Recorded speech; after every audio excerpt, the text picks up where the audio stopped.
नमस्कार, स्वागत है आप सभी का आपके अपने चैनल थिंक टैंक पर। मैं हूं आपके साथ प्रेरणा शर्मा।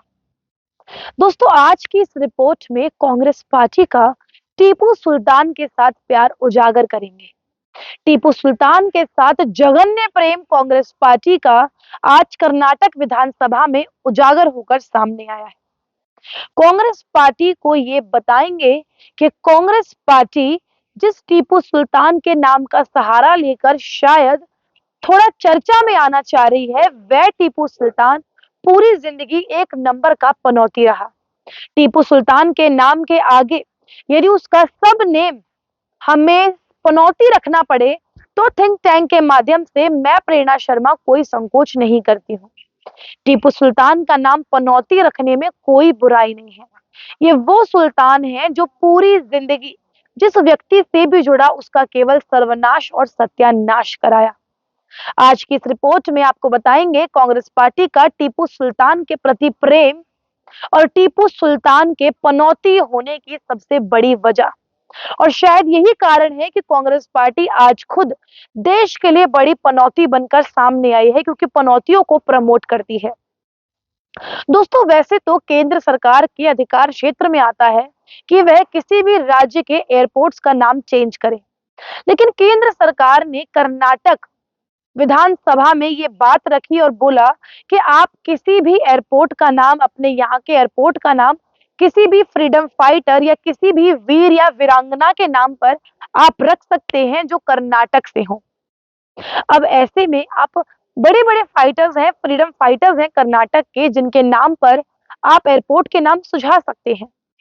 लेकिन कांग्रेस पार्टी ने मैसूर एयरपोर्ट का नाम बदलकर टीपू सुल्तान एयरपोर्ट रखने का निर्णय लिया। अब इनका टीपू सुल्तान के प्रति इतना जघन्य प्रेम जगा कहां से? क्योंकि टीपू सुल्तान नाम का व्यक्ति एक नंबर का नालायक, एक नंबर का नाकारा और एक नंबर का निकम्मा व्यक्ति। ये वो व्यक्ति है जो जब युद्ध जीतता चला गया तो इस व्यक्ति ने हजारों हिंदुओं का, महिलाओं का, बच्चों का नरसंहार किया। न जाने कितने मंदिरों को तोड़ा, कितने ईसाइयों का नरसंहार इस व्यक्ति ने किया। ये वह व्यक्ति है जिसको इसके पिता ने, हैदर अली ने, जूतों से मारा, डंडों से मारा, क्योंकि ये नालायक, निकम्मा, नाकारा बच्चा एक व्यक्ति के घर में पैदा हो गया। एक नंबर का मतलबी आदमी जिसने अंग्रेजों के खिलाफ लड़ाई लड़ी फ्रेंच सेना के साथ मिलकर, तो ये कैसे फ्रीडम फाइटर हो गया? इस व्यक्ति को सिद्धारमैया जी जो कर्नाटक के मुख्यमंत्री हैं, डीके शिव कुमार उप मुख्यमंत्री हैं, पूरी विधानसभा मिलकर फ्रीडम फाइटर बता रही है। पूरी विधानसभा मिलकर इन्हें मिसाइल मैन बता रही है, इन्हें वीर बता रही है। तो इनके तीनों गुणों की आज पोल खोलती हूं। इन्हें वीर बता रही है, फ्रीडम फाइटर बता रही है। तो फ्रीडम फाइटर की तो बात भैया ऐसी है, ये अंग्रेजों से लड़े हैं फ्रेंच सैनिकों के साथ मिलकर। तो फ्रेंच कोई भारतीय तो होते नहीं है, माँ भारती के पेट से तो पैदा होते नहीं है, तो ये फ्रीडम फाइटर कहां से हो गए जो अंग्रेजों के साथ मिलकर चुनाव युद्ध लड़ रहे हैं? इनकी वीरता की बात करते हैं। ये वीर इतने थे कि थर्ड एंग्लो मैसूर वॉर में ये अंग्रेजों के पैरों में गिर गए और अपने तीनों बेटों को उनके लिए समर्पित कर दिया कि भैया ले जाओ, जो करना है करो। इस प्रकार के वीर थे ये टीपू सुल्तान, एक नंबर का नकारा, निकम्मा, नालायक। मिसाइल मैन की यदि बात करें तो इन्होंने कोई आविष्कार नहीं किया, वो फ्रेंच के सैनिक थे, जो भी उन्होंने किया हो, लेकिन किसी प्रकार से कोई मिसाइल मैन इसको कहना बिल्कुल भी सही नहीं होगा। लेकिन कांग्रेस पार्टी शायद अपनी पनौती भरी राजनीति से बाहर निकलने के लिए टीपू सुल्तान का सहारा ले रही है।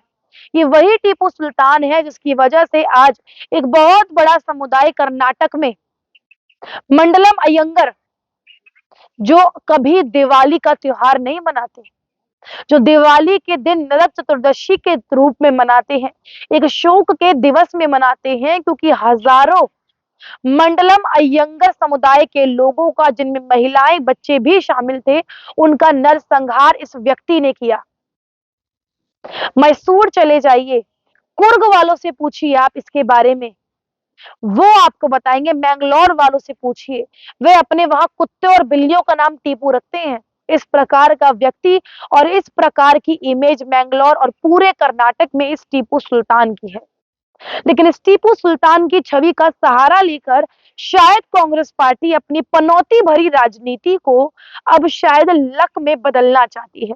लेकिन आज कांग्रेस पार्टी की वहम खोलें, कांग्रेस पार्टी का वहम दूर करें तो कांग्रेस पार्टी को मैं पूरी कहानी सुना दूं कि ये व्यक्ति कितना बड़ा पनौती था, जिस पनौती के नाम का सहारा लेकर ये अपनी राजनीति चमकाना चाहते हैं। तो दोस्तों, इसे राहुल गांधी भी सुन लें, कांग्रेस पार्टी का एक एक नेता अच्छे से सुन लें, जो टीपू सुल्तान के नाम का सहारा लेकर अपनी राजनीति चमकाना चाह रहे हैं। ये उनके लिए बात है।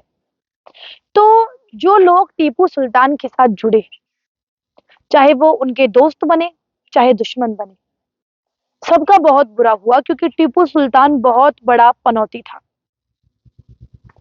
दोस्तों, एक श्राप बताया जाता है, जिस श्राप के चलते श्रीरंगपट्टनम के एक आचार्य स्वामी थे, जिन्होंने श्राप दिया टीपू सुल्तान को, क्योंकि इस निहायती निकम्मे सुल्तान ने एक गायत्री नाम की विधवा औरत का बलात्कार किया। जिसके बाद उस श्रीरंगपट्टनम के स्वामी ने इसे श्राप दिया कि इसकी मौत इसी की तलवार से होगी और इसकी अंतड़ियों को बाहर निकाला जाएगा। और ऐसा ही हुआ। फोर्थ एंग्लो मैसूर वॉर के दौरान एक दिशा से अंग्रेज, एक दिशा से मराठा और एक दिशा से निजाम इस पर हमला करने के लिए आगे बढ़ रहे थे। चारों तरफ से इसके ऊपर हमला हो रहा था। अब आप यहाँ पर देखिए, यदि ये इतना बड़ा फ्रीडम फाइटर होता तो मराठा और निजाम क्या अलायंस करते अंग्रेजों के साथ और इसको मारते? नहीं मारते। लेकिन ये कैसा था, इसका अंदाजा आप लगा सकते हैं कि चारों तरफ से इस पर हमले हो रहे थे। इस हमले के दौरान एक वीर ने, एक फ्रीडम फाइटर ने इसकी खुद की तलवार से इसकी आंतों को बाहर निकाल दिया। लेकिन इसको मारने वाला जो व्यक्ति था, कुछ समय बाद उसकी रहस्यमयी तरीके से मौत हो गई। कहा जाता है कि मैसूर और पूरे कर्नाटक में इसकी तलवार को किसी ने हाथ नहीं लगाया। इसकी तलवार को विदेश में, इंग्लैंड के एक म्यूजियम में ले जाने का फैसला लिया गया। जिस म्यूजियम में ले जाने का इसे फैसला लिया गया, उस म्यूजियम तक पहुंचाने वाले कर्मचारियों की रहस्यमयी तरीके से मौत हो गई, जिसने इसकी तलवार को छुआ। और जिन कर्मचारियों ने इसकी तलवार को वहां डिस्प्ले पर लगाया, उन कर्मचारियों की भी रहस्यमयी तरीके से मौत हो गई। यानी कि इतना बड़ा पनौती ये व्यक्ति रहा और इसकी तलवार ने भी कोई कसर नहीं छोड़ी। इसकी तलवार जिससे इसकी खुद की मौत हुई, वो कितने लोगों की मौत की वजह बनी, आप देख रहे हैं। ले जाने वाले, सजाने वाले, मारने वाले, बचाने वाले, सब मर गए। इतना बड़ा पनौती ये व्यक्ति था। और इस व्यक्ति की पनौती भरे नाम का सहारा लेकर कांग्रेस पार्टी साबित क्या करना चाह रही है? क्या कांग्रेस पार्टी इसे फ्रीडम फाइटर बनाना चाहती है? जो फ्रीडम फाइटर तो नहीं, लेकिन देश का बहुत बड़ा दुश्मन जरूर रहा है, जैसे अपने ही खुद के निजाम और मराठा लोग मारने पर तुल रहे हैं। ये कैसा फ्रीडम फाइटर होगा, आप सोच सकते हैं। बाकी आप खुद समझदार हैं। यदि आप किसी कांग्रेस पार्टी के कार्यकर्ता, नेता या मंत्री को जानते हैं या उनके रिश्तेदारों को भी जानते हैं, तो ये रिपोर्ट उन तक पहुंचाइएगा, उन्हें शेयर करवाइएगा, ताकि उन्हें पता लगे कि वह किसके नाम का सहारा लेकर अपनी राजनीति चमका रहे हैं। आज के लिए इतना ही। मिलते हैं आपसे अगली किसी रिपोर्ट में, अगले मुद्दे के साथ। नमस्कार।